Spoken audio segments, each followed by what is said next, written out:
Dorset Police's Police and Crime Commissioner David Sidgwick is putting out the begging bowl again, asking the public, the residents of Dorset, to pay another £1.25 per month, apparently to secure future investment in policing. In April this year, the council's tax precept for the police was already increased by the maximum allowed in law, which added an approximate £10 to £15 onto residents' council tax bills. In February last year, David Sidgwick said that the alternative no-nothing scenario would have resulted in the loss of more than 60 frontline staff, and that even with the increase, the police would still have to make significant savings. Sidgwick claimed the extra amount was overwhelmingly supported by most people in an online consultation in December last year. These online consultations, by the way, are only ever filled in or responded to by the bootlickers and a few of the hardcore residents who want to hold the police accountable. But inevitably, the majority of people who attend these consultations or answer questionnaires are bootlickers, and so the majority of respondents would, unfortunately, be in favour of it. This time around, the extra £15 per year, which doesn't sound like a lot, but in these times when money is so tight due to every other service hiking their charges, it's still a punch in the gut. Dorset Police and Crime Commissioner is currently asking the public for their views, but I can assure you that even if the majority said no, they would still go ahead and do it anyway. David Sidgwick said, "Over the last year, policing in Dorset has gone from strength to strength.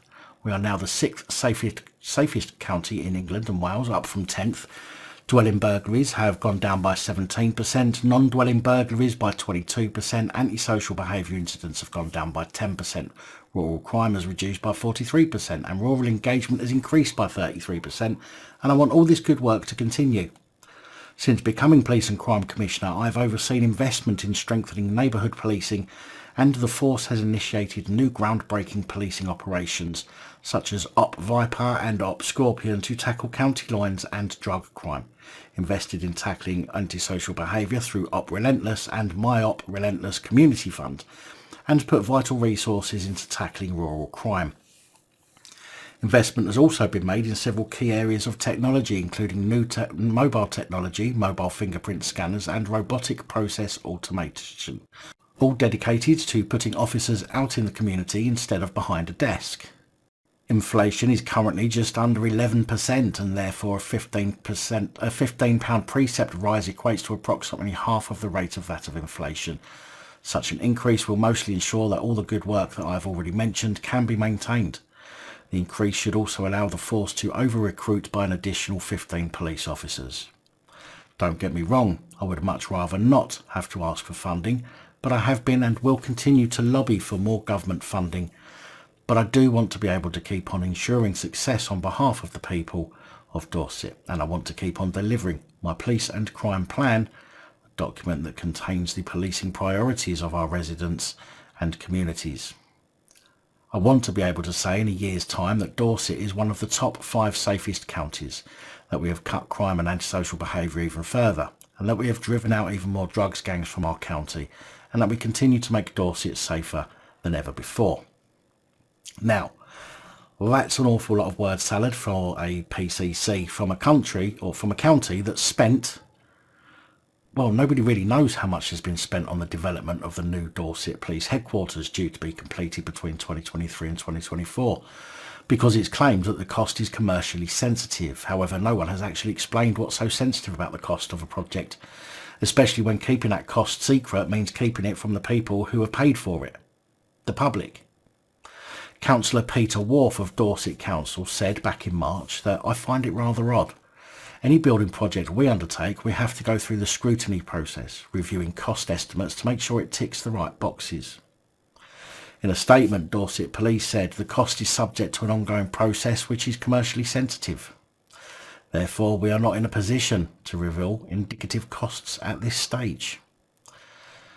But yet, while David Sidgwick and the police of Dorset want to keep you in the dark about how much money they are spending on a new building, they also now want to increase your council tax precept once again, meaning that in 2 years, or over the last 2 years, your policing precept will have risen by £25, all whilst not actually seeing much improvement in the way the police do their jobs.